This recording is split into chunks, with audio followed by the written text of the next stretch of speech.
First of all, let me say yes, I've been doing this for 30 years, but I have some terrific people that have worked with me over the years, Paul McLean, and now I have three Italians, one Hungarian that are working full-time in the archives, so I've recruited a little bit of help on my way.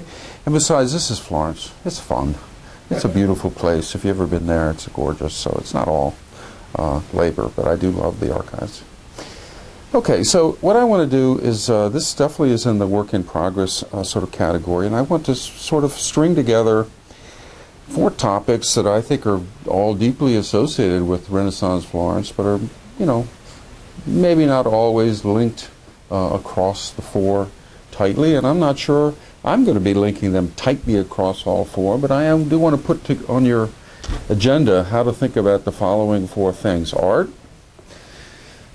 business, politics, and social mobility. And I'm basically going to try to just lay out this hypothesis, and maybe it's true, maybe it's false, but at least give you some sense of things to play with. There's all this work in, oh, there's food. Put it in the middle here. There you go. You're all set.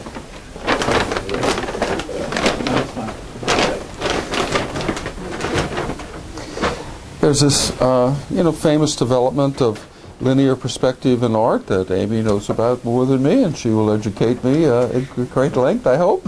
But in any event, there's this whole art history world in which the invention of linear perspective is very, very central and important. There's this world of economics. I wouldn't say Florence invented double-entry bookkeeping, but Northern Italy invented double-entry bookkeeping, and it really took off in Florence at a very specific time and place, and that's, you know, happening more or less simultaneously with, matter of fact, not more or less, I'll show you quite simultaneously, as a matter of fact, double-entry bookkeeping and linear perspective. I'll show you the dates. And there's John and Jamies and others have written a lot about politics and sort of absorption of new men into the oligarchy and so forth and so on. There's this tremendous development of the Renaissance republicanism that has a social thing, and I've written a lot on social mobility. I'll demonstrate this incredible turnover in the generational turnover in wealth, in politics, in marriage. A huge amount, an astonishing amount of social mobility is going on in this particular period. These are all maybe not known in tremendous detail, but all of these 4 things are known, I would say. But are they related? They're clearly temporally connected. They're correlated, but are they causally related? I mean, is there some connection between linear perspective, double-entry bookkeeping, co-optation in politics, and social mobility? And I don't know. So I didn't say here the truth. I said hypothesis. So, you know, but, you know, there is something intriguing about this simultaneously of those 4 things. And I'm going to at least play with the idea that there is something related, and it's basically the emergence of this concept of continuous social status. Somehow in the Middle Ages, in the 1300s, you know, there was a really strong class or corporate structure. You know, people were in groups, and the groups were fighting, and there's all sorts of turmoil associated with this. So that's the sort of medieval factional politics, well known. But then at the end of this, there's still hierarchy. It's not like hierarchy goes. We're never talking equality here. Let's get that word out of the conversation. But nonetheless, there's a sort of I'm going to argue or claim there's a sort of continuous gradations of social status in which people can move up and down. There's a breakdown of the sharp class structure into this more continuous notion of social hierarchy, which allows hierarchy is still there, hadn't gone away, but it's more negotiable. It's more continuous in its form. And this change from categorical to continuous, I think, is something that I see showing up in all 4 of these areas. And, you know, and how are they connected? These 4. The first one, so I'm just going to go a couple of slides on linear perspective, a couple of slides of double-entry bookkeeping, more than a couple on politics, more than a couple on social mobility, and just sort of give you a sense of of this shift from categorical to continuous. Well, here's the categorical to continuous. Linear perspective, well known. What is linear perspective? Well, they say makes you feel more intimate with the people. Well, intimate, I don't know. I mean, you know, if you look at this medieval thing, you know, her facial structure is pretty emotional. It's not like a Byzantine icon. It's, you know, there's, and so I don't know whether the figures are any radical change, but obviously the radical change is in the arrangement of space, you know, that you move into this picture, whereas you sit and distant. You know, the figures are almost identical. This is the Annunciation, and a guy named Baxendale has written a lot about how this is a very common, popular trope, Annunciation, and there's various stages and so forth. But the main point is that intimacy, to the extent it exists, really has to do with the spatial dimension of moving into the painting. And this is the classic linear perspective where lines converge on the horizon and so forth. And I just want to show you that Alberti and other people, you know, it's really all about the arranging of these squares, these tiles, you know, the construction of these tiles in these sort of proportional shapes. This is the artistic mechanism through which this illusion of third dimension is received. And where are they going? Well, you can walk in, you can overhear their conversation maybe, and there's God sending down the Holy Spirit over there. But, you know, where they're going is, I don't know, a little vague. A little vague. Going to where? The horizon. Okay, this is sort of the perceptual image that you get. And as well known, this is connected to a sort of a more mathematical conception. This would be like a schoolboy's book about how to learn accounts. You know, here's your learning accounts, and here's some triangles in the middle of the pre-linear perspective days. So it's not like they didn't know mathematics in the before linear perspective. They knew mathematics, but still, there's an abstraction involved in what mathematics means from what we used to call story problems in high school, or learning algebra through story problems versus learning algebra through equations. You know, there's an abstraction, same material, but an abstraction in how to represent this material. This is in the background of what's going on here. And I say in the background, again, Amy's going to correct everything I say wrong, but, you know, this is Piero della Francesca, and, you know, he wrote a book on linear perspective, very famous one. He wrote a book on mathematics, very famous one. So, you know, it's not like I'm making some analogy. I mean, the same people are doing mathematics and art, and there's a deep connection, I would say, between what's going on in mathematics and what's going on in art. These are the dates. I just throw those up so that you'll keep these dates in mind when I move on. Brunelleschi, the Duomo, 1420. I guess he did a couple of small paintings a little bit earlier than that, but, you know, 1415, 1420. He's not an artist, he's an architect. You know, by the Duomo, you know, that big thing, you know, the Duomo, still, I think, third largest dome in the world, is that right? Or Europe or something? Still big. St. Peter's, St. Paul, and the Florence, they, at least the tourist guide always tells me, it's still a bit, so it's still pretty impressive. It's especially impressive because they built this huge square, all the rain came in, and it took them, I don't know, 50, 100 years before they built this thing. It was a big deal. This is the first documented use of linear perspective in architecture, even though he did some paintings to illustrate what he was sort of doing ahead of time.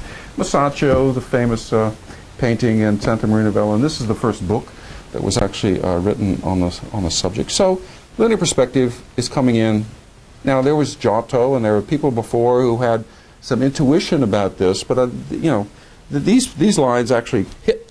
They follow the mathematics and work perfectly, whereas Giotto was always a little bit approximate rather than sort of precise. So if you define linear perspective precisely, it's pretty quick and sudden. It's happening at this time period, which is short, I would say.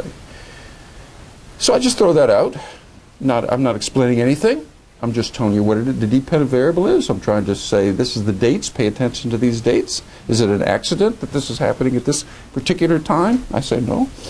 Business? What about double entry bookkeeping? Another big change. What is double entry bookkeeping? Well, it's a complicated thing. It has many rules and regulations. But if you look at these books, these account books, it's sort of clear. You know, if you open a pre-double entry book bookkeeping sort of thing. They're laid out in this visual array called contrapposto. Debits, I'm a banker, Victor. Here's Victor's credits, and here's his inflow, and here's my outflow, and I've got all Victor all arranged down here, and here's Victor. Boom. Okay. But in the old days, before this came along, it was either contracts or single entry accounting. Contracts is, I don't have a book, I just wrote a contract. Here it is. Here's our contract. The notary piles them up. It sticks in a notary book, the piles of contract. Even in Venice, you go back to this time period, you don't see account books in, I say Venice, I misspoke. In Genoa, you won't see account books in Genoa. You'll see these piles of contracts. It's a very big, complicated thing to research. This is thinking in terms of, not in terms of me and Victor, this is thinking in terms of transactions. There's a transaction, there's a contract, This is the way, before relational contracting, this is the Doug North before the relational contracting. This is a contractual way of understanding. And even when they moved to single accounts, they had account books before this period. They had the credits, Victor's credits up here in the first half of the book, and his debits down here in the second half of the book. And did he pay off his bills? Well, I say, page 6, he's paid 658. Oh, he did pay off. You have to do all this sort of cross-referencing stuff. So I never know if Victor paid off his bills or not. Whereas in this contrapposto double entry book, boom, here it is.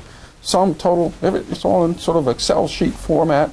Crystal clear what's going on. So I interpret this as, a shift as a business technique.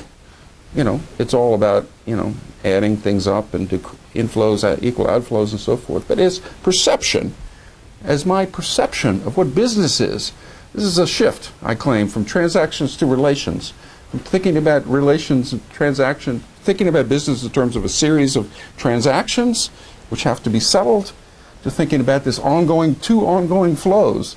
And they just have to be sort of balanced. And I showed, me and Paul McLean, we wrote an article. If you think in this relational terms, you don't have to balance every transaction. Every contract does not have to be settled.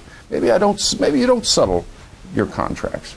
Yeah, but I got these other contracts, and and the big picture is all working out. But at the level of contracts, tremendous violations are going on, and credit grows as a consequence of this cognitive shift from specific transactions to ongoing relational flows, relational contracting, if you want. Okay, I say, what's the connection between this and linear perspective? Well, maybe nothing. It's just a hypothesis after all. But what if you think of accounts as those tiles? I got an account with Victor, and that's this tile. I got an account. I'm just playing around here, you know that. Here's an account with Victor, and here's an account with John, and here's an account with whoever. There's this page 1, page 2, page 3. There's these arrangements, and they're all sort of arrayed in the pages of the book. I'm making an analogy, which I think is an analogy that Baxendale called this the period eye.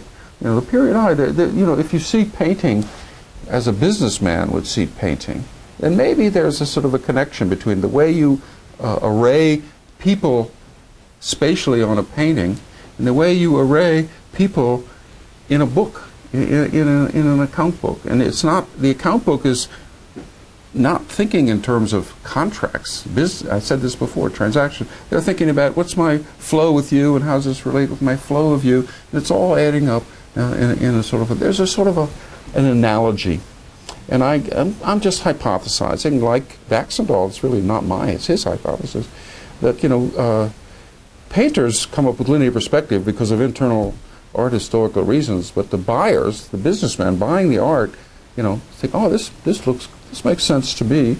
And I claim that it makes sense not just because of ratios of proportions and things that Baxendale was talking about, but also because of this double entry bookkeeping sort of arrangement. If you see business in a certain way, you're going to see painting in a certain way. It's just a horizon, and the consequence is that if you see arrangements of people, pages of the book. I mean, you could imagine these as pages of an account book.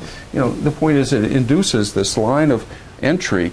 You are going to walk through that space, and maybe if you're not an accountant, you don't know this, but you can't really calculate profit in an ongoing way without double entry bookkeeping. You know, profit, you know, in the old-fashioned sense, you had to close the partnership, and then they do the accounts, then you find out how much you money. You know, but you only have an intuitive notion that I made 2% last year, 3% last year. In order to get this sort of continuity through time, you have to keep these ongoing subtotals that you get from your original account book, and you transcribe to the big central account book, and you can do these things, and you can get an ongoing. So double entry bookkeeping is the operational definition of profit. You don't really have a concept of profit unless you have this tool of double entry bookkeeping to sort of keep track of you. This is movement through time, you know, business movement through time, maximization of profit. This is something that presupposes an accounting infrastructure through which you can calculate distance and things of this nature. So again, you may buy what I'm saying, you may not, but you know, there is something there about the cognition of double entry bookkeeping. This is all a footnote to Baxendall, but it's I think, you know, it adds bookkeeping to the situation that he didn't add. And like I say, the dates, I asked you to remember those dates. Those are the known reflected. Here's the dates on double entry bookkeeping in Florence. In our article with Paul, we went through and looked at all these account books that Richard Goldthwait gave us. And double entry, this is a footnote, but you know, it's a hard thing. You don't, if you don't have the whole books, it's possible to say completely. But you know, but you could look and see contrapposto. You could look and see Victor. You know, so using this contrapposto indicator of double entry bookkeeping, we have this. You know, double entry bookkeeping, wherever it was invented, came to Florence in 1382. That's clear as a bell. It wasn't there before. It's there completely thereafter. It's quite a sudden thing. We wrote an article about the emergence of a partnership system, and we made and that was at the same timing. This new form of business organization was completely coincident with this adoption of the double entry bookkeeping in Florence, and we made a very strong argument that they're really the two sides of the same thing. So this is happening 20 years before this. Okay. So maybe they're connected. If they're causally connected, I'm not yet saying they are, but they might be. If they're causally connected, the sequence would be first double entry bookkeeping and second linear perspective, not the other way around. You know, which if they're causally connected. And finally, I'll say I just throw this up. It's a pain. Pacioli is this guy like Alberti. Double entry bookkeeping has been around for a long time, but he's this Venetian that wrote this book explaining it to the world, codifying it to the world, 1480, much after the thing was invented. But I just throw that up there because, you know, artists at the time, here's the double entry bookkeeping, here's linear perspective. I mean, they understand that there's a connection between these two things. The artist in question understands that these are not unrelated matters. And Pacioli, one of our, John Jamie's colleague and mine, James Banker down there, he's written a bunch about Piero della Francesca, and you know, he says Pacioli just out and out plagiarized everything from Piero della Francesca. And so, you know, so if what's going on, you know, Piero della Francesca's got mathematics and linear perspective, there's no question. Then Pacioli is just adding double entry bookkeeping to the triangle, but it's all really the same mathematics underneath of the whole thing. So, you know, this is getting, you know, smelling like something's going on here. At least in the first link. Double entry bookkeeping, linear perspective. I'm not proving anything. I just think there's something going on at the cultural level, at the sort of cognitive level, which is well known, but maybe not. The two together may not be as well known. So politics. This is John Jamie's world. So you know, I'm just going to demonstrate things that he's already shown, really. But there's this enormous social transformation in what appear on the surface to be continuous institutional forms. There's this institutional form, there's a city council, the signoria. For those of you who don't know, it's a rather odd system. The city council is 9 people. It turns over every 2 months. So every 2 months you got a new city council. Who are these people? They're not professional politicians. They've only been at it 2 months. Maybe they did it in the past. But they're basically businessmen taking time out of their job, go over there, be city council for a while. You know, every 2 months. Say, well, who elects them? Well, it's a weird thing. You know, they have these so-called scrutinies. There's an election every 5 years or every crisis or something. And you get this big bag. This is a bag. Okay? These are names. And so, you know, this is a bag. These are the people that have been elected are in this bag, and then a monk somewhere picks out 9 names randomly, you know. So it's random choice within this sort of thing. So this is where the signoria comes from. They have these similar elections for these advisory groups. And then there's this group here, which is what I'm going to be showing you data from, the Consultae Practicae. These are basically advisors. You know, they discuss important people, they discuss, they advise, or maybe they tell. You know, however you see the directions of power, there's a strong relationship. And these are people that change a lot over time. I'll show you how they change a lot over time. This is the traditional Republican system. And then there are these 2 legislator groups over there. They propose legislation, they dispose legislation. And then there's some extra constitutional things that eventually turn into the Medici Council. So this is the formal institutional structure. What does this have to do with linear perspective and double entry bookkeeping? Well, let's see. Maybe we'll establish a connection, maybe not, but let's try. So I say, was there a change from political election to the School of Athens? This is a sort of an inside joke about the Hans Baron and so forth, you know, about civic humanism and so forth and so on. You know, was there this evolution of this highly humanist-oriented intellectual discipline? I put a question mark up there, leave it open. But, you know, some people think there was a change from, in the evolution of these institutions from a, you know, factional world to this intellectual humanist type of world. We'll see. So political reality is this. These source, Jamie, 1982. So, you know, you plot out the number of new families that come into the signorina. You see these tornado explosions. Brand new set of people come in. Then the elite sort of crack down. And then Duke of Athens, and the elite sort of crack down. And then Champion Revolt, and the elite sort of crack down. It's just this tumultuous, episodic sort of structure over time. The Medici, notice, less so. Not as massive as the earlier sort of period. What's happening in speeches? What's happening in these advisory groups? Well, actually, they're talking a lot. These are just the volume of speeches. You know, 600, 1,000, 1,400 in this period.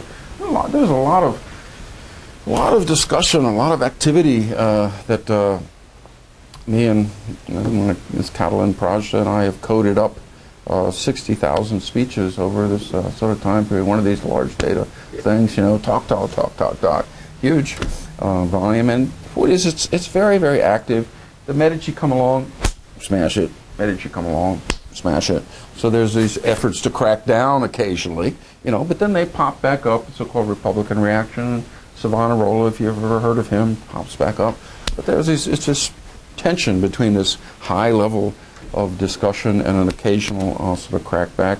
How many speakers? A lot of speakers.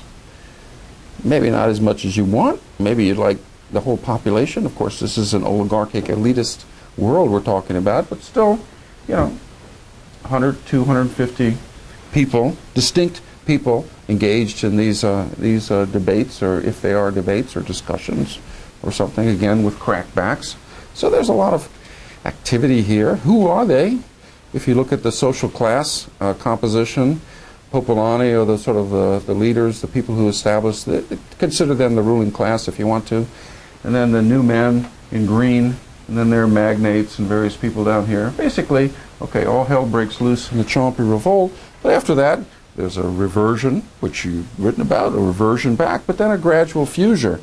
A gradual, the new men actually are pretty powerful by the end of this sort of period. So even though there's a crackback, there's definitely an incorporation, a conglomeration of new men who had been the revolutionaries back here, who turn into sort of part of the old guys sort of back here. This is the consulte practicae. This is at the top level of government. We're not talking about people in the streets. We're talking about people in the center of the system who, you know, have a very strong. Who are they speaking on the behalf of offices, elected offices? The blue line are people who are in this Bonwomini and Gonfalonieri office, and then if you look at any other office, so basically at the beginning of a period, people acting in this political body are speaking on behalf to these ratios. So at the Champi Revolt, almost 90%. 90% of them are speaking on behalf of elected offices.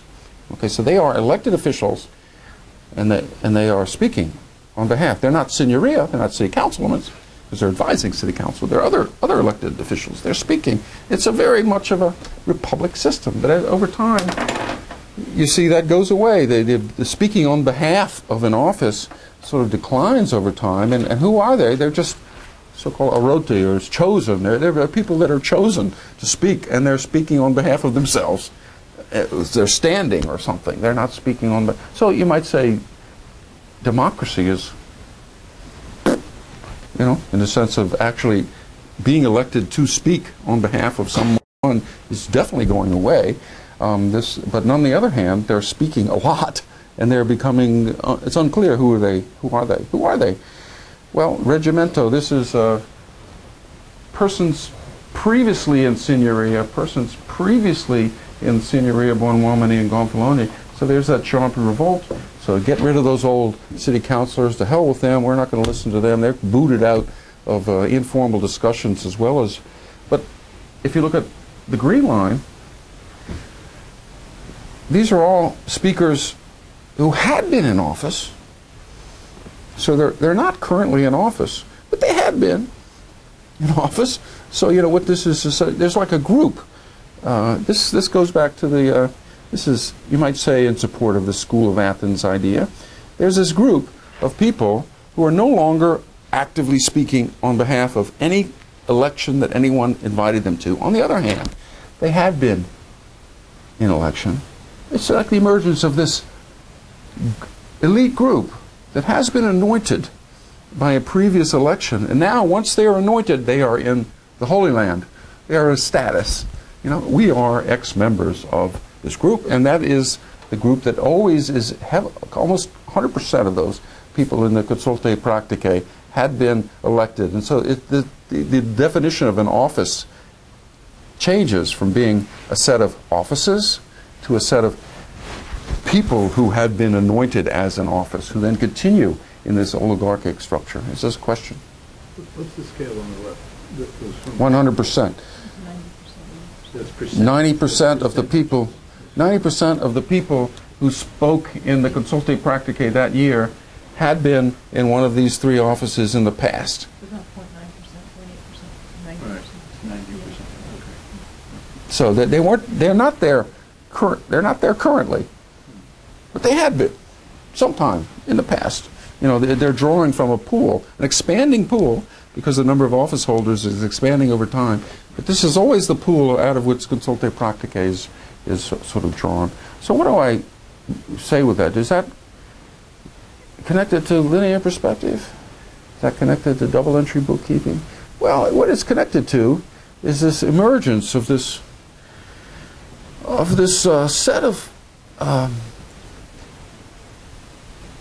people who are no longer connected to representing anybody. They're representing Florence. They're representing Florence. They are self-appointed as thinking that they are representing nobody. They were elected in the past, but once they're elected, it's like they're a full professor. Okay, I'm a full professor. I was elected in '87 or whatever it was that I got sort of tenure. Somebody elected me, but ever since then, I'm a status. I'm not in office anymore. This is what's going on here. This is a transformation from office to status.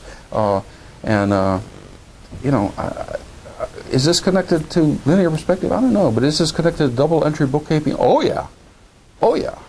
Why? Because I wrote an article on the Journal of Modern History, and I showed that all these people that are engaging in this double entry bookkeeping thing, these are the oligarchs of Florence. These are the people who are deeply in, these are the same people. The people that are bankers and businessmen are these people, are the people that are speaking in Consulte Prague. The same people, you know, in this sort of world. So there's a very strong sense of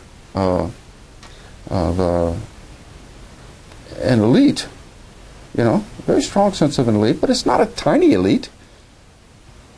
It's an elite of, you know, 100, 200 people, you know, so that size elite, a very strong sense of an elite that's developing here that lies in the background of business, double entry bookkeeping. Linear perspective, I'm a little shakier about, but maybe there's a sort of connection to linear sort of perspective too. Social mobility. Okay, there's the development of an elite. Oh yeah, absolutely. Who is this elite? Well, I'm just going to show you that this is not such a simple question. Who is this elite? Why not? Because the social mobility in Florence is astronomical. Astronomical. What do I mean by astronomical? Okay, here's the percentage from tax census to tax census, sort of average. I took a bunch of the tax censuses are done by heads of household.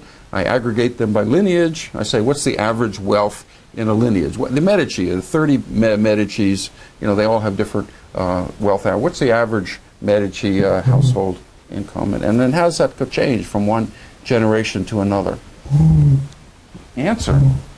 If you're in the top 10% of the wealth distribution at the lineage level, at the top 10% of the wealth distribution, what's the likely in 1351?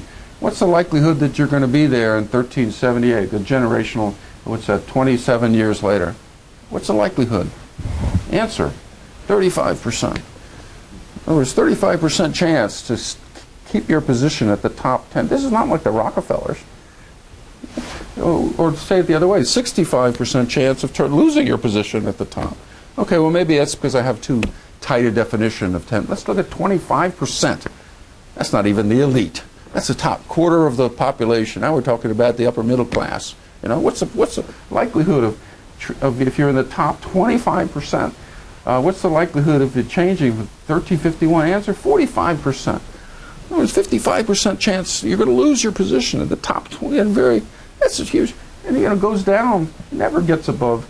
You know, this is extraordinary levels of economic turnover. People do not. This is not a world where that emergence of elite is based on some inherited wealth. No, this is people are coming and going at sort of really high. I don't know whether I've ever seen such turnover rates in history. Just a question to understand: is it within family wealth? So this is average, or for Florence wealth? The average wealth for Florence, top 10% wealthiest Florence, or within my family? No, within Florence. Okay, there's households, and there's families. Right. When I say the word family, you think that means household, but this is a lineage system. You know, the Padgetts. So there would be 30 Padgetts. You know, so there'd be 30 households that comprise 30 households that are the Padgetts, and I take those 30 households and I average them. What's the average wealth in these of the Padgetts? Okay. This is the unit of analysis. Average wealth of lineage.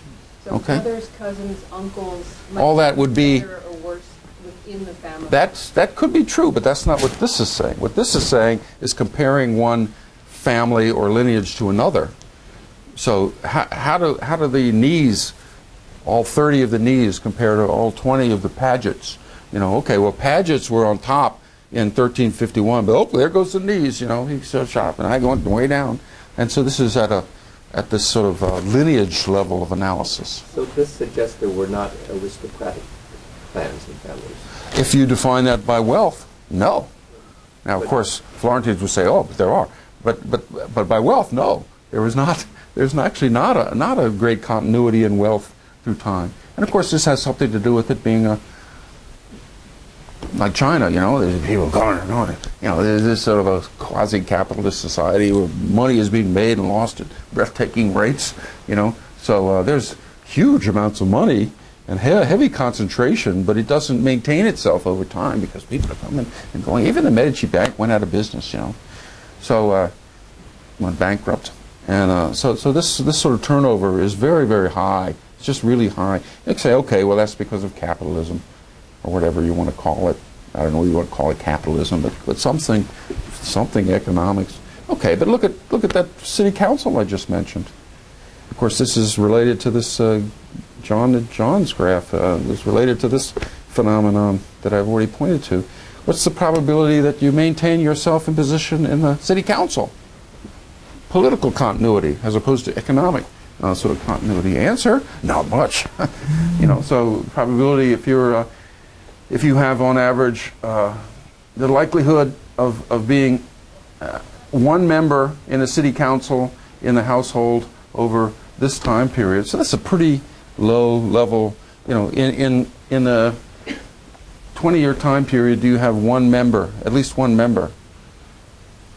That's pretty liberal. I mean, as a matter of fact, almost all the famous names have at least one member, for heaven's sakes. But what's the likelihood that you maintain that pretty liberal definition the next generation? Answer: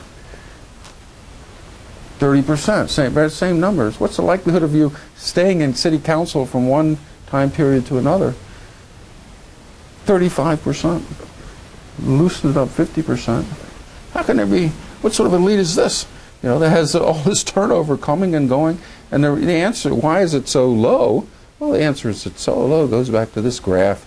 Because there are these events that come along and they're kicking people out and they're exiling people. And Cosimo de' Medici exiled I don't know how many people, and so they're not coming back. And there's all this sort of coming and going and so forth and so on. So this is, I showed you in my politics section, I showed you the emergence of this oligarchy. And now I'm saying, what sort of oligarchy is this? There's no stability in these names. It's something, but it's not like the Rockefellers. John, before you go on though, it looks pretty stable with the exception of a little bump in the middle. I might say something about the bump, but I'm pretty much emphasizing the stability of the thing. There is a little ups and downs, and the ups and downs almost always have to do with this so-called Chompy revolt I'm talking about. This one of these big bumps. This is when you get the most turnover, but still, the basic point is that it's even in the Medici period, there's a tremendous amount of turnover. People think the stability, Medici's locked it down. And I don't want to get carried away because this ends in 1495. And Litchfield and others have showed that when you shift to the Principate, oh yeah, then things become much more stable. And then you have a real aristocracy that's how it's developed. But all throughout this Republican period, there's just an incredible amount of volatility. So they're not old families? They're old, they're middle, they're new, they're all sorts of things. But they're losing their wealth as well as the new families within relatively short periods of time. I would say the general wisdom, the stereotype in Florence is that you have these old families that lasted forever, maintained, they still have street names and so forth. Tony Molho wrote a book on this. So I'm just challenging that. I say, well, really, there's there's just tremendous volatility in the system, and sometimes these old families are reconstructed. The families split, they splinter, they recombine. There's a logic of family dynamics that I'll return to at the end, but there's a lot of mobility, I claim. And in marriage hierarchy, this is a sort of a network thing. If you know Moody and White, structural cohesion, it's a way of stratifying marriage hierarchies into the core, periphery, and so forth. Read Moody, White if you want me to go into it. And then there is more stability here. In other words, if you have a group of families that intermarry, and this would be consistent with Tony. Actually, this part is consistent with Tony, even though the first two graphs were inconsistent with Tony. This part is consistent. You have a set of married families that intermarry and so forth, and they recognize each other as the Medici family, the Padgett family. Now they're on hard times. They lost their wealth. They got booted out. They're in exile. All these all these reality problems, but nonetheless they recognize themselves in some sort of cognitive way through marriage.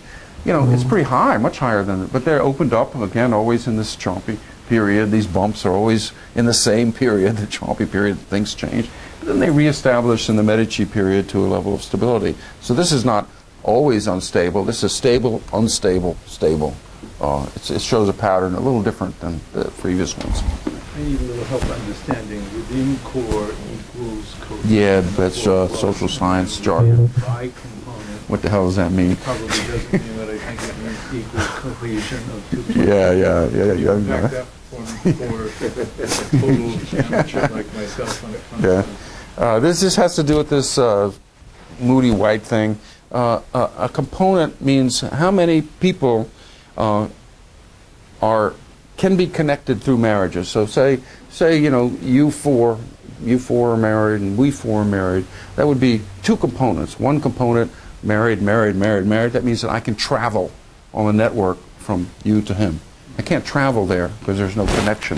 That would be the definition of a component. This Moody-White algorithm goes through and tries to clip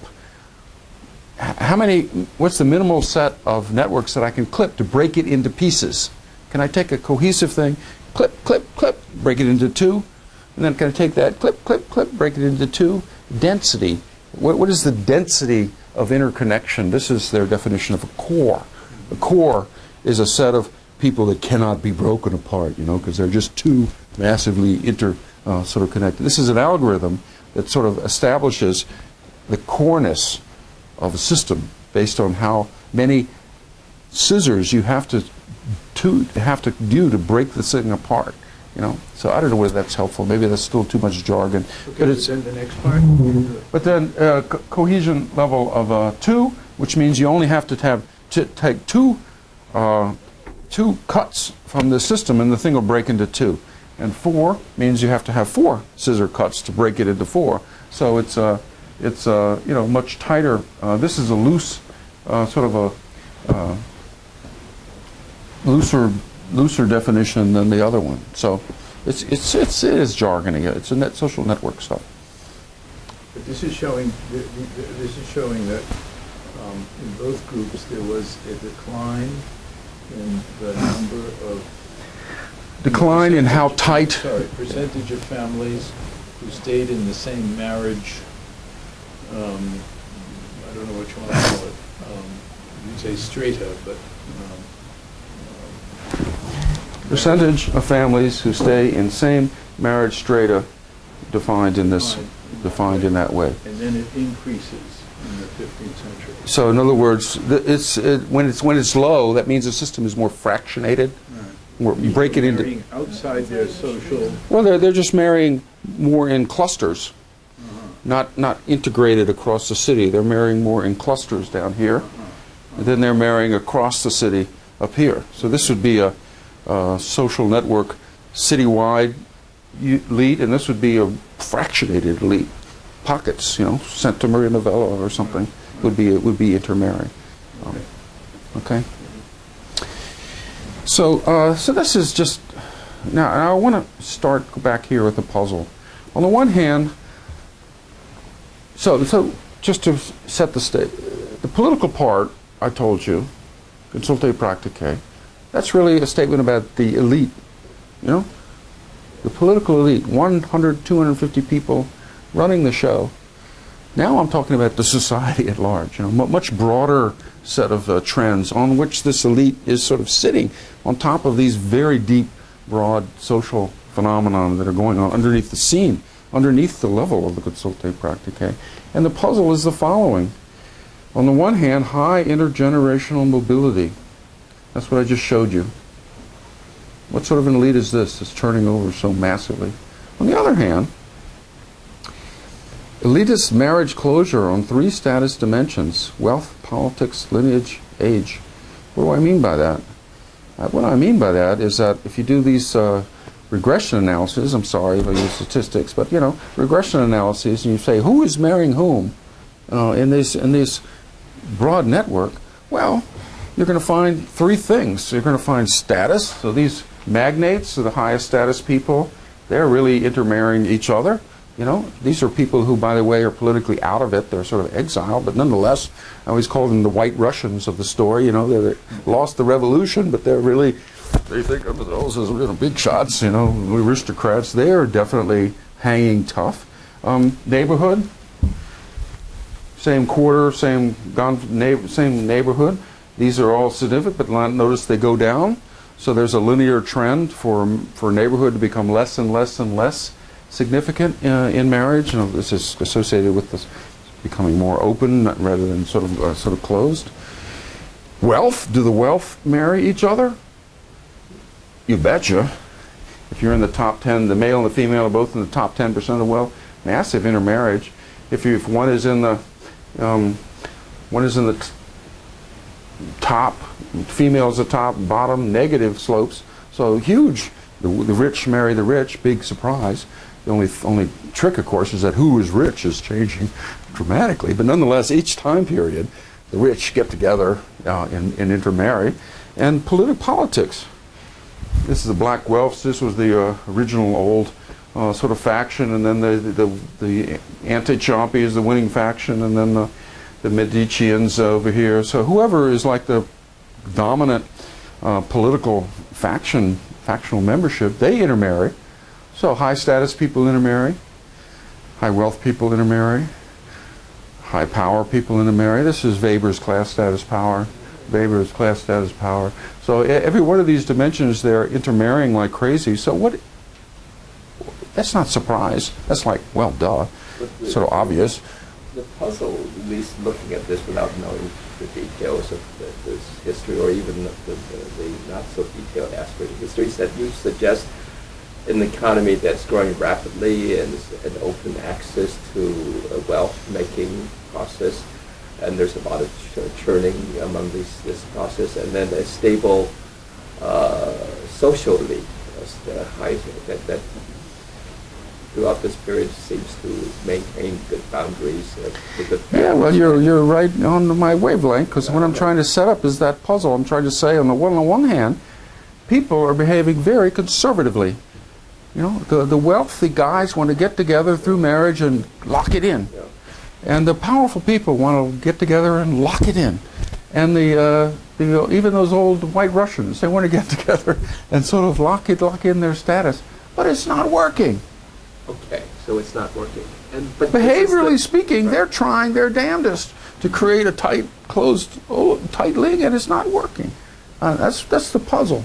Because of the rapid growth of the Florentine economy, that the wealth has been created so quickly? I'll tell you why.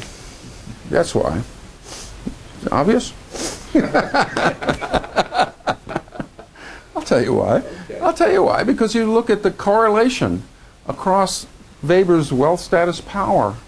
Correlation between wealth. Correlation between power. Correlation between status. Zero. Zero.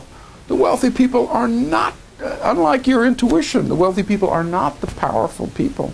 And the powerful people are not the high status people. And the high status people are not the wealthy people. These things have zero correlation across Popolani and family size. Popolani, that's the high powerful group. Wealth and political office. These correlations are pitifully low. You know. So basically, if you rank order families by their average wealth, Medici on the top and so forth down, and okay, we think, well, what about the Medici? They're okay, the Medici. But if you look at the city as a whole, no correlation between these sorts of things. So what happens when you this is the payoff. Elites intentionally marrying on one dimension. That's what I showed.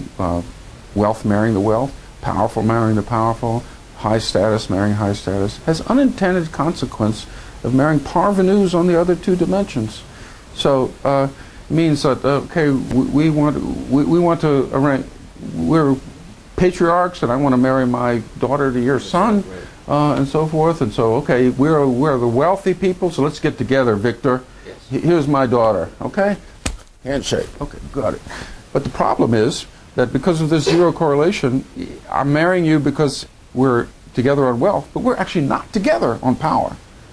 You're in power and I'm not. and we're not together on status. I'm high status, you're low status. So, you know, it's sort of like it's almost impossible to get a high status plus a high power plus a high, those people don't exist, high status, you know, because of this sort of turnover problem. People high on one, low on another. That's what zero correlation means. So it's very difficult. People are trying self-consciously to construct, I read this to say, trying self-consciously to construct, you know, a tight elite, and everybody wants to shut the door behind them.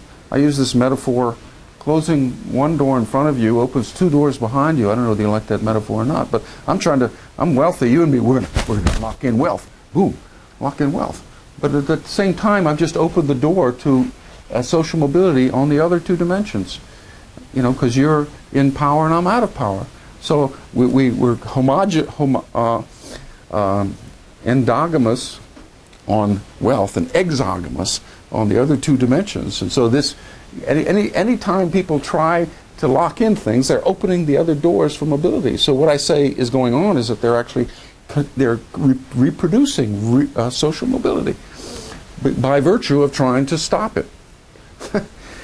It's, you know, they're trying to stop it, and they thereby create it. And it's all because of this background structure of zero correlation. If there were strong correlations, if the wealthy were the powerful, then of course it would have worked.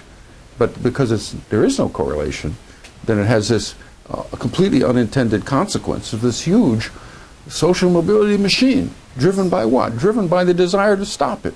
So is this a result of agglomeration, that the population is growing in Florence as the economy is growing, sucking in people and new talent into the city? And of course, it's not growing because there are things called the plague.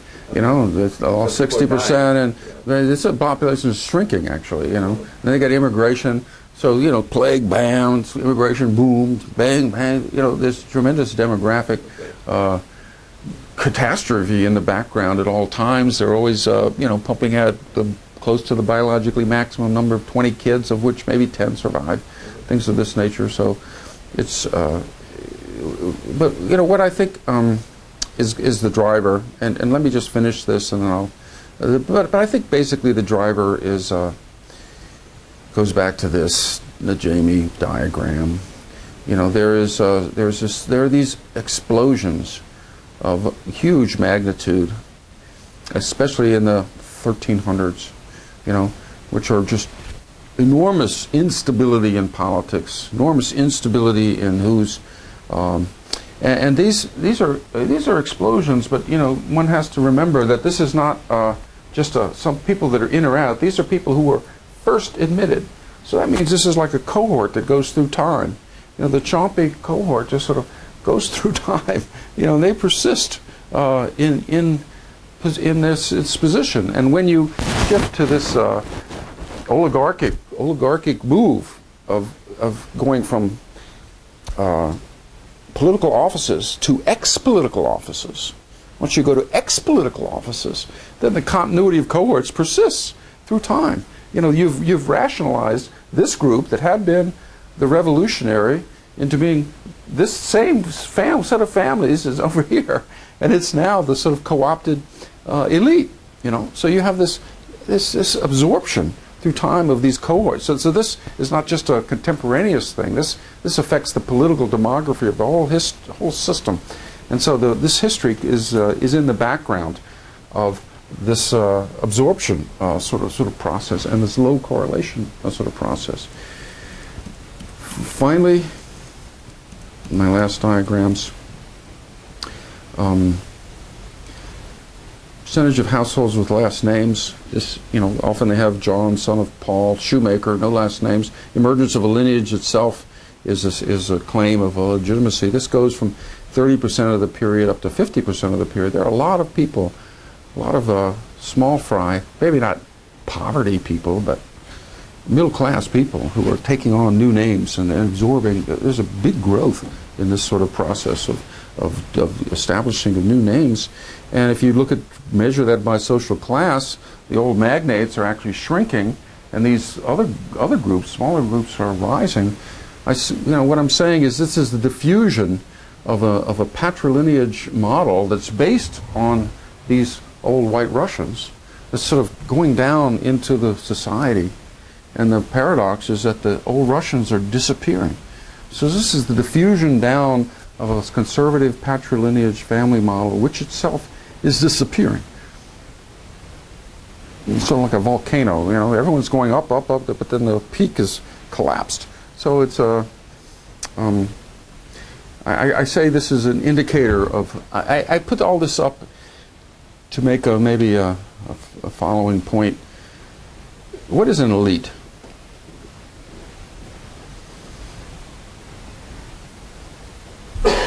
You know, people think of it as a sort of a demographic group that's, this is an elite as a sort of a cultural ideal, I'd say. They really conceptualize themselves. They want to be an elite. They think of themselves, there's a massive, but there's no stability in this elite. There's no stability in the family structure, and the wealth, and the politics. But nonetheless, you think of Florence, you think, this is a very elitist society, you know, but it's a sort of an abstract cultural ideal rather than a coherent demographic group. And this abstract cultural ideal is what I claim is sort of persisting through time. And so how does this relate to linear perspective? I like this is how it relates to linear perspective. I said this, I like this picture. I don't know whether you like it or not, but it's a perspective of a social climber. You know, these are people on the way up. And you know, it's just like I started.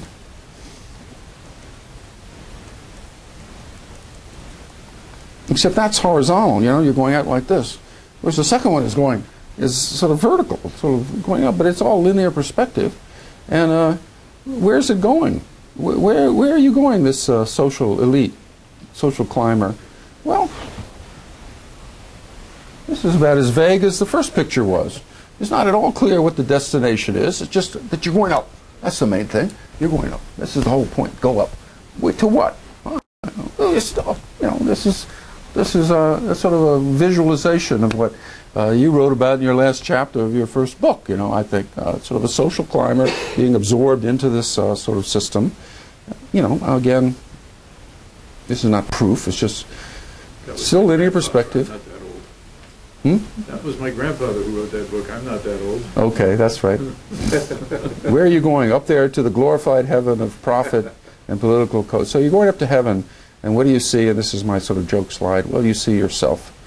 A flattering version of yourself. Of course, this picture, as you know, was up there too. So, you know, this is sort of a, I don't know, I'm way over my depth here, but basically you have this glorified image of the individual social climber that has a lot of sort of cultural power.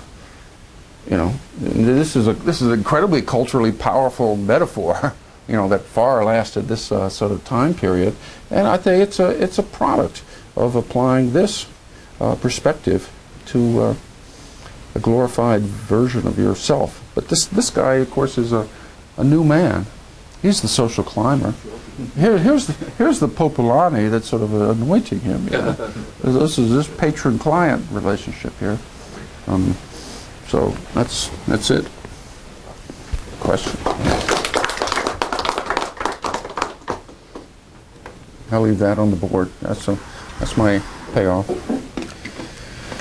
So, questions, please. Yeah,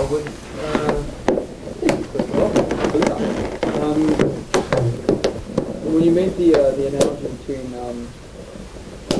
depth in individuals and depth in time, and in terms of future projections, this made me think of those are time, space, causality projection. These are some of the basic categories of content intuition. In that those are, and if anyone knows more on this, please correct me. Those are the things that according to Kant, everybody has. That it's the basic reasoning. You can work in some type of time-space causality matrix, which in turn has been taken up by several branches of mathematics and the philosophy of mathematics. Intuitionism, in particular, is new foundations of mathematics. And given the types of lines that you were drawing at the beginning, that doesn't seem coincidental. In that,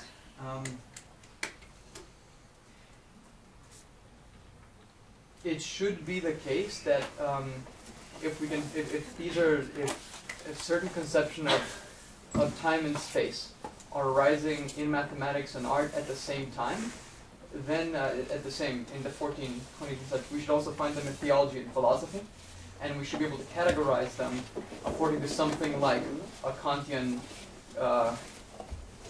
basic perceptual category.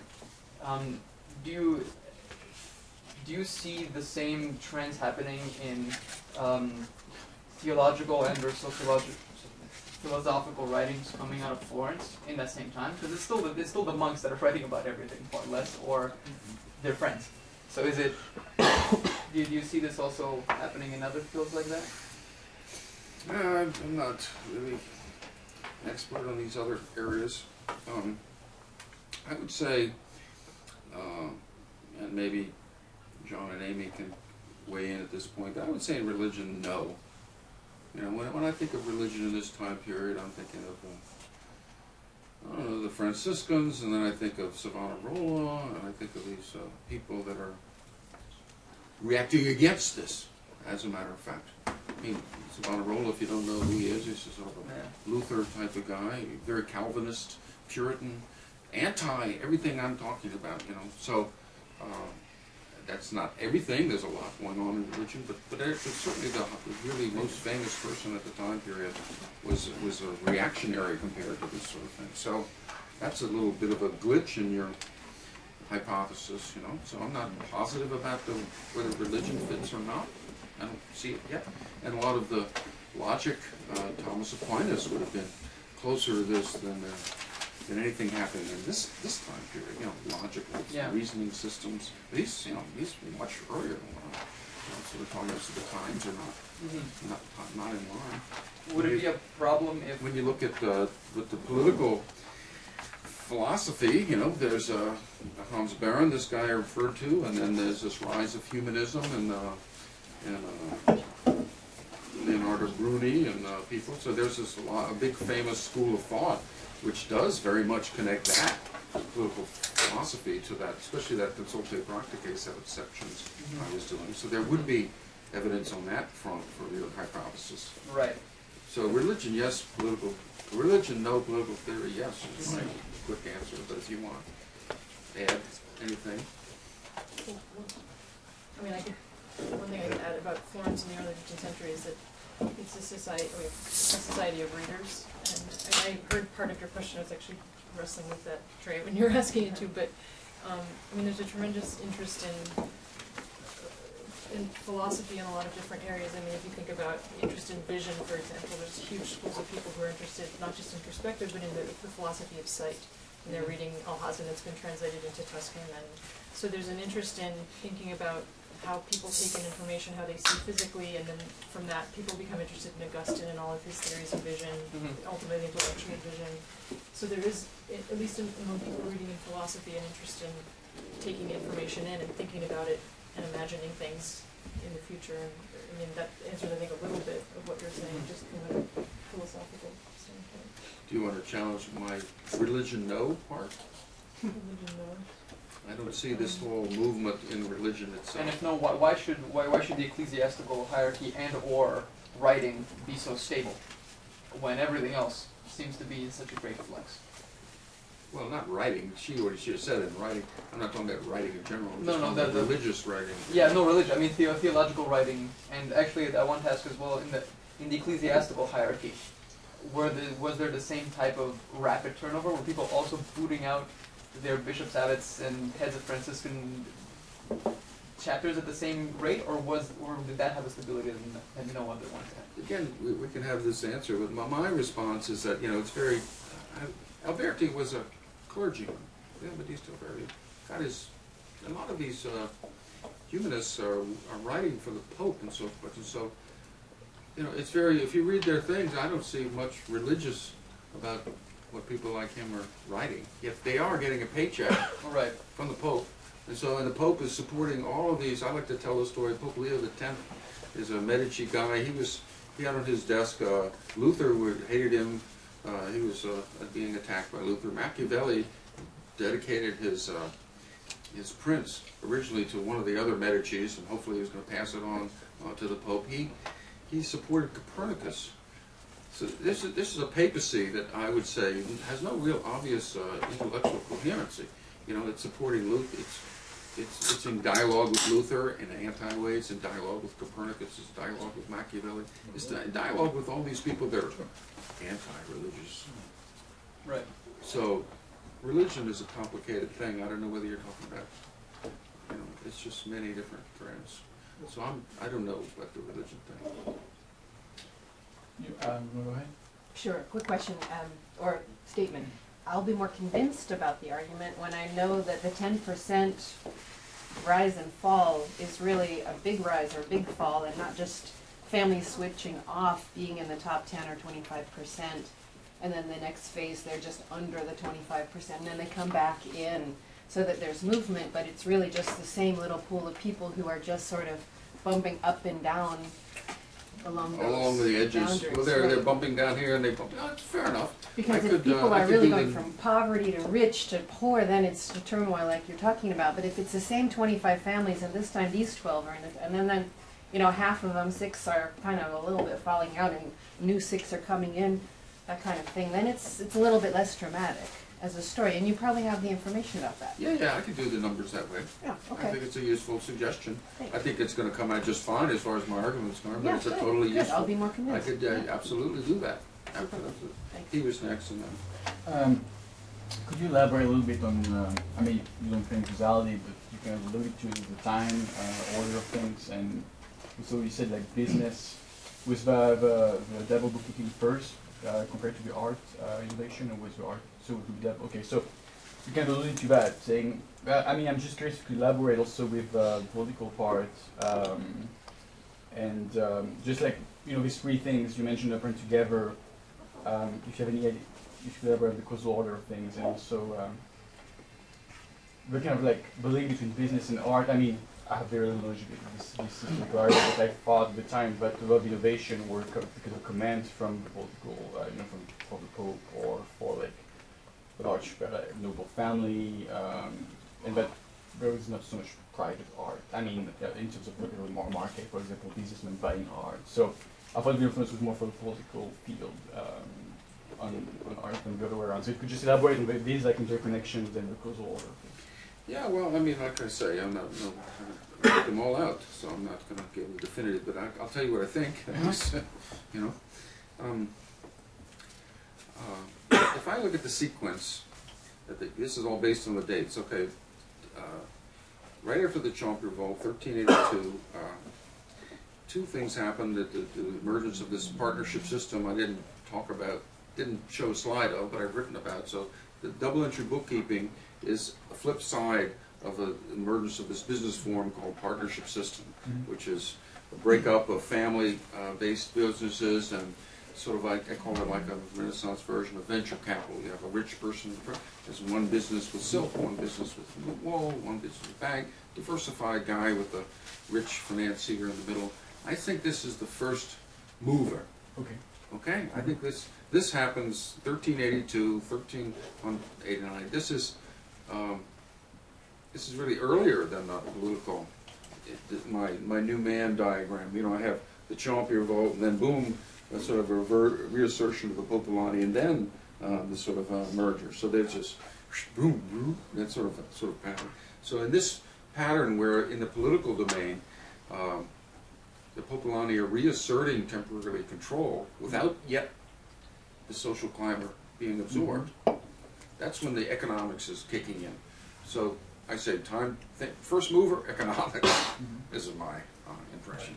And first mover is the economics, actually.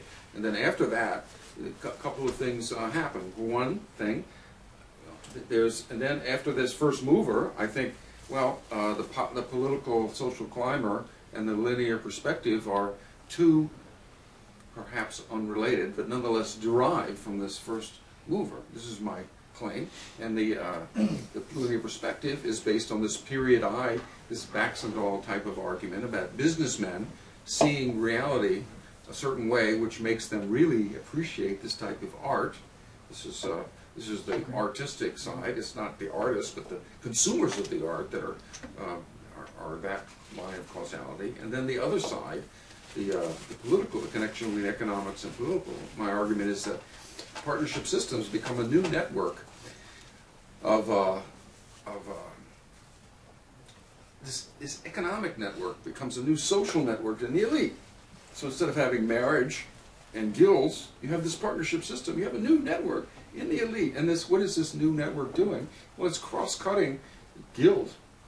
It's directly economic things that are cross-cutting and thereby undermining sort of guild. So the previous barriers to collaboration in politics are sort of dissolving away, and they all become intermarriage.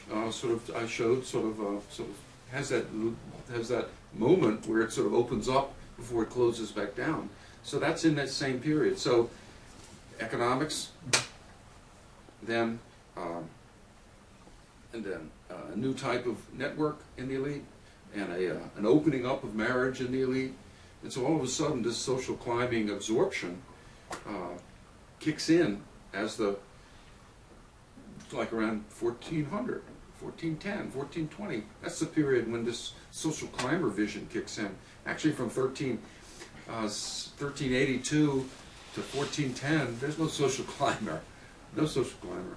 There is this economic transformation, big time economic transformation, and this social climber stuff comes later, right after that. So that's my I see, yeah. tentative. Right, and just a quick follow-up. I mean, surely in art history there should be like a strong historical account of the emergence of linear perspective, and do you engage that at all with this? The kind of like, have you explained the emergence of the linear perspective? I mean, among art historians, if there's a consensus, I don't know if there's one, but I mean, does the scholarship talk to that at all? Trying to, I mean, I'm going to defer to the art historians. You know, I'm not an art historian. But I'm just explaining kind of. I mean, a little bit. I'm just wondering if you engage at all. But you know, business. But I have all these other diagrams. I mean, I show. I gave you the big fatter version. You know, all this. Those over there. All this other diagrams about the percentage humanists who are in this consultae practicae. Okay, you know, yeah. that sort of thing. Yeah. Okay. I could show you that. I could show you, you know, all these philosophers, how they all kick in the 1420s. That's what I keep saying. And you know, they're not in this first period of 1382 to 1510. That's the economic stuff. Right. All the economic stuff is happening in that 30-year window. So it's starting in 1310. You know, you got the social climbers, you've got linear perspective, you've got the humanists that are participating in these debates. That School of Athens cartoon I put up at the beginning, that starts to, that Hans Baron celebrated, that's kicks in, you know, 1420 or so. Okay. And maybe it didn't last forever too, I don't know. So anyway, but it lasted for this period. He said it was 1402. I'm aware of Hans Baron's timing, but that's not what my data say, actually. It's actually a little later than that in terms of my data. There's this, but anyway, I'm nervous about saying too much about art history. She'll tell you the art history answer. One thing about, oh, please, go ahead. You were first. No, you were next. Okay. Here's a case of the fool treading where angels, walking in where angels fear to tread.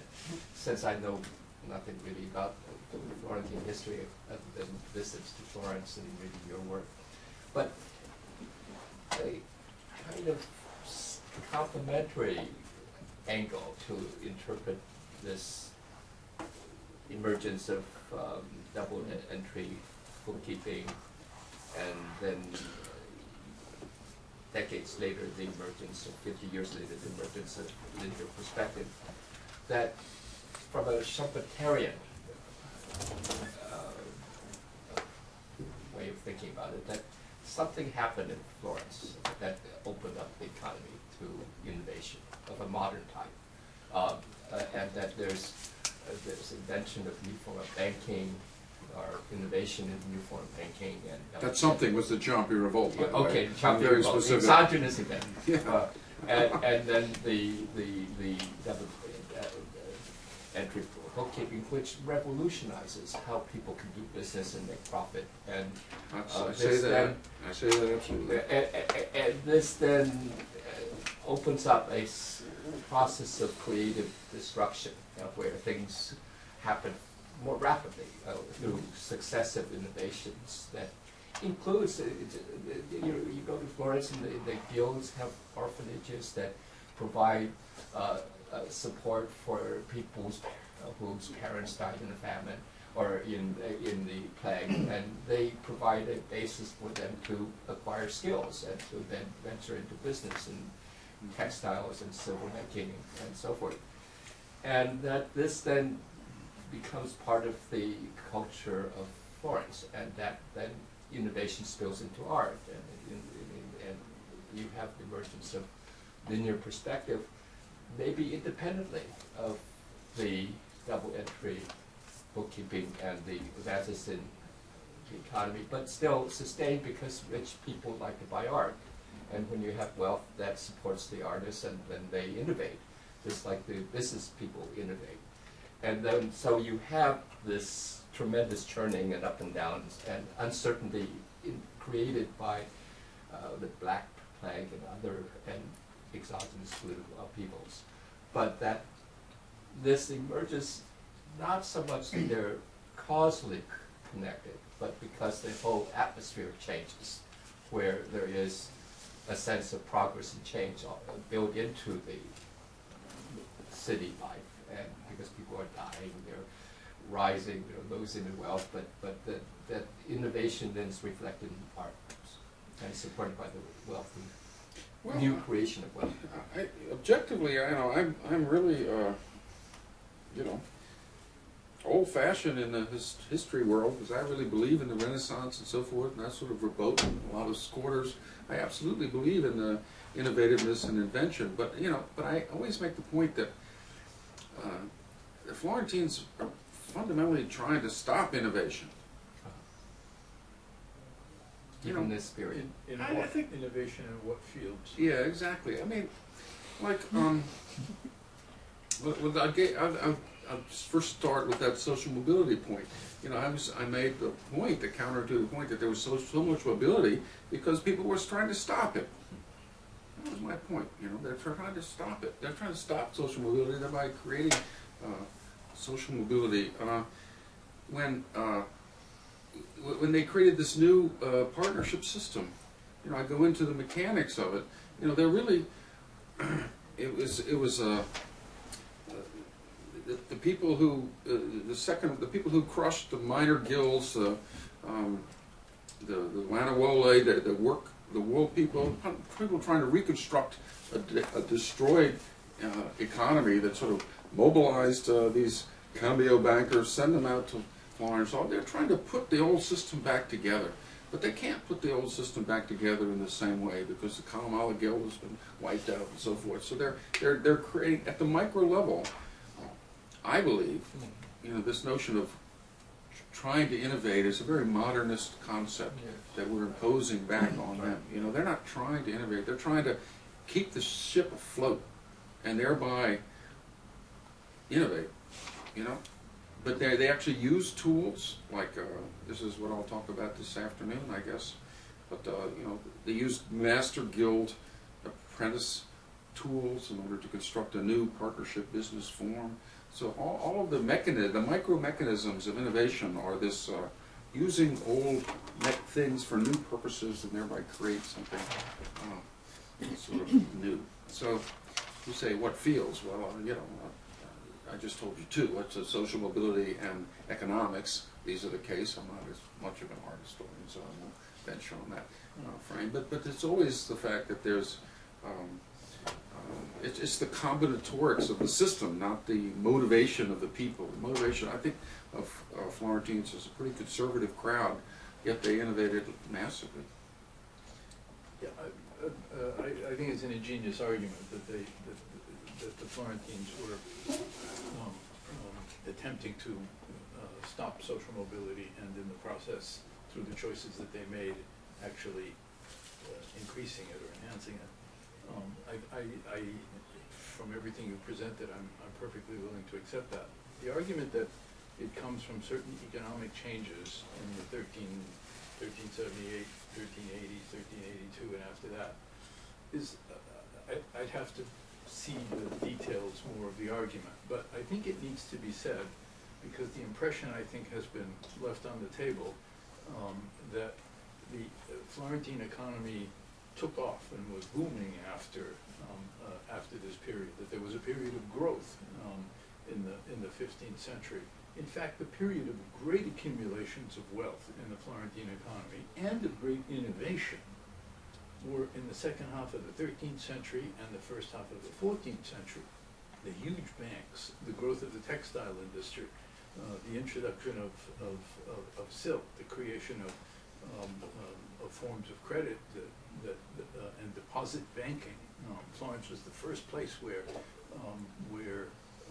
banks accepted deposits in huge amounts and used that money to invest in gigantic enterprises, some of which were the textile industry, some making loans, others were importing grain from Sicily and the south in huge quantities for the cities, not just of Florence, but of Venice and all the other northern cities, and a whole host of other investment. How does this fit into the analysis, into the hypothesis that there was this earlier period, largely without double-entry bookkeeping? Early period meaning? Second half of the 13th. I mean, the takeoff of the Florentine economy begins around 1250, 1260, and the Florentine economy in terms of textiles, in terms of banking and so on, is booming up until the crisis of the 1340s, where you have the bankruptcies. I'm not sure that the plague was a long-term,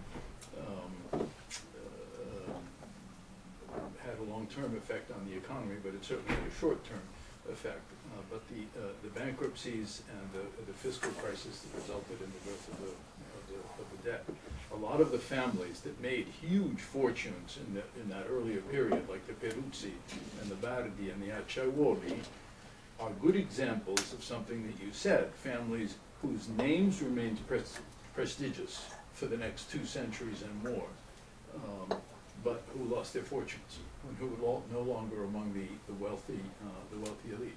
But that earlier century, roughly mid-13th to mid-14th, is a period of immense innovation, immense accumulation of wealth.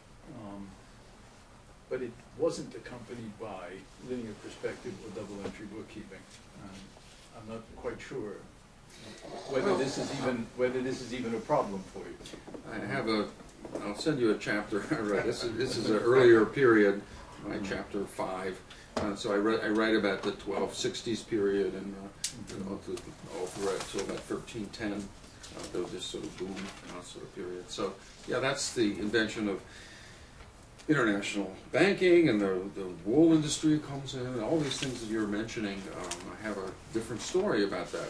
That has to do with the Crusades, actually, the Italian Crusades. I won't go into it now. I'll tell you offline what my argument is. So I accept your facts. And there was innovation, but what came out? What was the structure of the economy that was so successful? It was 2 things. It was family-based, the Peruzzi family, the Bardi family. These are all, patrilineage companies that were based on lineage, and guilds. And guilds. These 2 things, patrilineage and guilds. That's the sort of the social foundation of this first period you're talking about. Whereas in the period I'm talking about, it's this partnership system thing. So actually, both guilds and patrilineage. Well, patrilineage didn't disappear, I don't mean that, but it was decoupled from economics. It was decoupled from economics. The patrilineage and guild foundation of the earlier economy had dissolved. So it was, the economy came back on the basis of a totally different economic logic, which had to do with partnership systems and double-entry bookkeeping and so forth. So they're both boom periods, but the social the economic organization of the companies is totally different, And so there's a big change in the social and economic organization of this booms. And I think, silk is part of the second wave, and it's this is what Carlo Taviani I am studying, but I hope to show that that was sort of a product of this partnership system investment pattern, you know. Whether I'll show that or not remains to be seen, but anyway, I'm making this push. Yeah, I'd love to see that. Making this push. And so really it's not the boom bust in macroeconomic terms, it's the actual social organization that underlies it. Totally different. Amy has the last question. No, Go ahead. I want to hear your question. Above all. It's more of a comment that could lead to a question. I mean, perspective as it develops in the early 15th century is obviously about the creation of space. Initially it's a very democratic system with a little d because it allows anybody in, and most of the early works are in fact public, like Donatello's St. George relief and Masaccio, essentially a public work, the Trinity. One of the things that's really important about perspective for artists, at least from their perspective, so to speak, is that it gave them a tool, as Alberti codified it, to place figures within that space. I mean, it's about creating space, but it's all about locating a figure within it and knowing how big that figure should be. According to Alberti's rules, he has these specific things, 3 tiles tall or something like that. And I was just trying to think about how this coincides with what you were saying about perspective as representing something of being a metaphor for social progression or for social movement or something. The idea that, or the notion that the figure is to be properly sized and placed within that space is really important. I was trying to think about it, or I wanted to ask you about how that might coincide with the comparison you're setting up among these 4 different areas. Well, I mean, imagine that first picture I put up with the Annunciation, you know. I mean, from an artist's point of view, it's all about what you said, about arranging Mary and the angel in a certain place in a proper, and this is from the production point of view. But from the consumption point of view, the banker or the person looking at this painting, you know, I don't think they're, I'm hypothesizing, they're not as aware of all these rules that they're lined. They just know that I can go in and talk to Mary. You know, this is the illusion from the consumer's point of view. I can go in. The difference between picture 1 and picture 2 is not Mary and the angel. It's this ability to go in and to participate. So I think the movement idea, not so important for the artist, but it's very important for the viewer of the painting. I think this is my sense, and this is what appeals to them, not the rules of proportionality. It's this movement idea. Oh, I like movement. I like movement. This is good, you know, movement. So this is my Can I push that just, I know we're at the end of the time, but if you have more figures in the picture, and some of the later pictures, I'm not an expert on it, get but too they have crowded. tons of people, but where they are is important, right? I mean, who's big and who's little, and that has to do with the social mobility and the placement in a time of insecurity, perhaps. So maybe it's worth delving in to that idea about them, high status, low status within the painting, as well as the space to move and to be placed. Could be something that would support your argument about the evolution of art coinciding with the political. Some of those later paintings get awfully crowded, though. You know, get the battle scenes because all and these stuff. people had to be in there, right? Yeah. was It's hard to move in the middle of a battle scene. That's true. Okay. Okay, we have. Thank you very much. Jamie and Amy Clark coming here. John is a professor in the history department, and Amy is a professor of art history at School of Athens. Excellent. So, thank you, John.